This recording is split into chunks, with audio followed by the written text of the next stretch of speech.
આપણે 10 kVનું ટ્રાન્સફોર્મર આવ્યું છે જીપીમાં. જીપીનો મતલબ કે આપણે 1.5 વર્ષની ગેરંટી આપી. 1.5 વર્ષમાં કાંઈ પણ થાય તો આપણે રિપેરિંગ કરી દેવાનું. એટલે આપણે બોલ ખોલી લઈએ, એના બોલ ખોલીને ઉપાડીને ચેક કરી લઈએ શું વાંધો એ.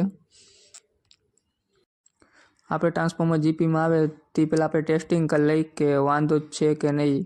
પછી આપણે મેગર મારીને ચેક કરી લઈએ. મેગર ન કે દેખાતું એટલે આપણે ખોલીને જોઈ લઈએ.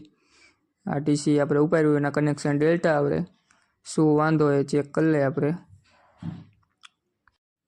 એક લીમ આપણે 4નો આવે, 12 કોયલું આવે, અમુકમાં એક કોયલું આવે, 1નો લીમ આવે. એટલે આપણે ડિઝાઇન વરખી ના હોય. અમુક ફેરે એચવીમાં ફોલ્ટ હોય, અમુક ફેરે એલવીમાં ફોલ્ટ હોય, એટલે ખબર ના પડે. એટલે આપણે જરાક નજીક જઈને જોઈ લઈએ. આ છે એચવીની સિરીજ, આ છે એલવીના કનેક્શન.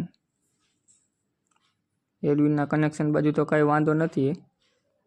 એચવીની સિરીજમાં બળી ગઈ છે, એચવીની સિરીજ બળી ગઈ છે.